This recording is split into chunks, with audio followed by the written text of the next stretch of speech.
राधा वल्लभ श्री हरिवंश। इस मार्ग के उपासक को चाहिए कि मन और बुद्धि इन दोनों को अपना शत्रु समझ करके इनकी दी हुई असत सलाह का त्याग कर दे, दोनों को प्रभु के हवाले कर दे। नहीं तो ये जो सत वस्तु हर समय जगमगा रही है उसे देखने नहीं देंगे, ये असत वस्तु का ही आकर्षण और उपस्थिति यही अनुभव करेंगे।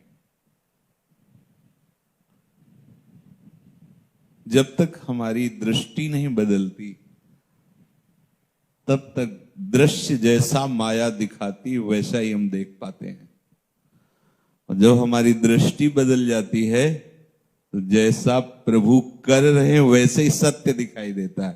फिर माया के दिखाने से उसके हृदय में त्रिगुणात्मिका का भाव नहीं रहता। कैसे बताएं तुम्हें? बस दृष्टि बदलने के लिए इस मन और बुद्धि को एक बार शत्रु मानना पड़ेगा, क्योंकि ये शत्रु मुझे सच्चिदानंद रस से बिलक करके भ्रम में ही फंसाते रहे।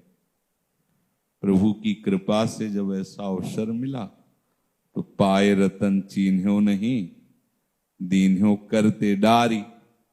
यह माया श्री कृष्ण की मोहे सब संसार। एक बार खोजी जी के गुरु जी लघु शंका कर रहे थे, तो लघु शंका करते करते बहुत जोर से हंसे। संतों की हर चेष्टा रहस्यमयी होती है।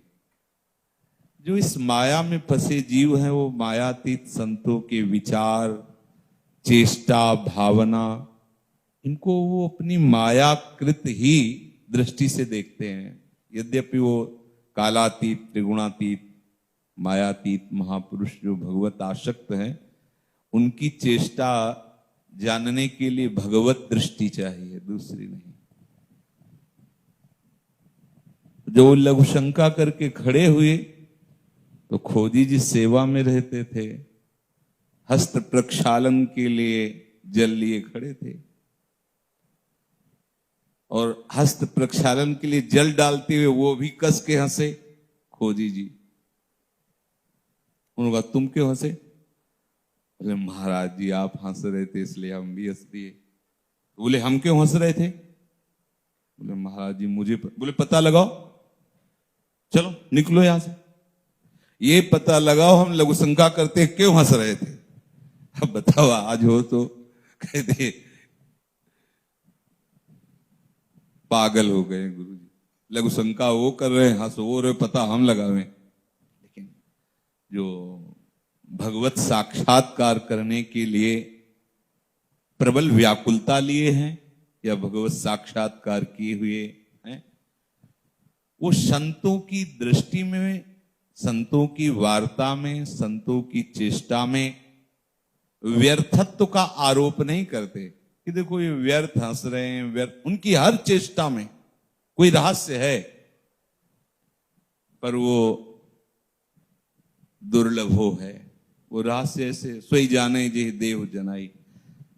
देखो कैसे गुरुनिष्ठ संत होते थे।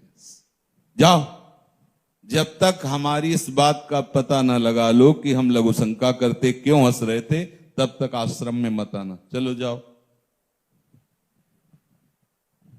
साष्टांग प्रणाम। आज्ञा के आगे कुछ नहीं, कोई विनय नहीं। अनुमति एक अलग वस्तु होती है, आज्ञा एक अलग। गुरु आज्ञा में कोई विनय नहीं चलती, कोई निवेदन महाराज जी तो ऐसे से ऐसा कर ले क्या, नहीं। अक्षरशः आज्ञा समन सुसाहब सेवा, साष्टांग प्रणाम किया, चल दिया। अब उच्च कोटि के शिष्य थे वो, कोई साधारण तो थे नहीं।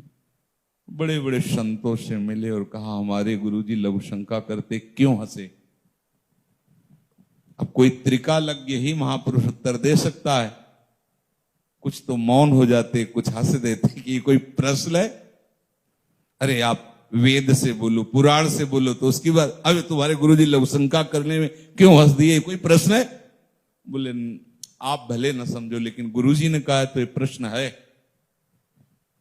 बड़े महापुरुषों का दर्शन करके उनसे प्रश्न किया, जो कालातीत संत हैं, जैसे कबीरदास जी जैसे महापुरुष, भगवान हमारे गुरुदेव लघुशंका करते क्यों हंस रहे थे? तो उन्होंने लघुशंका में देखा कि एक अश्वत्थ वृक्ष का बीज, पीपल वृक्ष का बीज उनकी लघुशंका की धार में बह रहा है। तो उन्होंने विचार किया, जब ये मूल में जुड़ा था तब बंदनीय था, और मूल से अलग हो गया तो लघुशंका में बह रहा, इसलिए हंस दिया।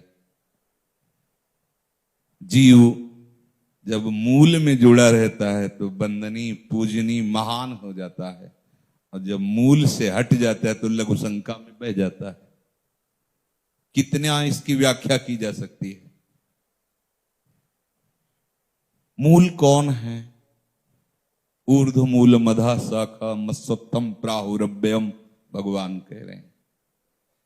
मैं वो वृक्ष हूं जिसका मूल ऊर्ध्व है, मैं ही हूं। ये संपूर्ण जगत का मूल मैं हूं। जीव जब हरि गुरु से जुड़ा रहता है तो बंधनीय हो जाता है, और जब हरि गुरु से बिछुड़ जाता है तो लघुशंका में बह जाता है। ध्यान रखना, ये मायाकृत शरीर, मायाकृत भोग, ये सब निंदनीय है, बंदनीय नहीं है। प्रभु से जुड़े, प्रभु से अपना चित्त समर्पित करके इतना अपनापन करे कि शरीर के हर्ष शोक, मान अपमान, भूख प्यास, दिन रात, इनका भान न रहे।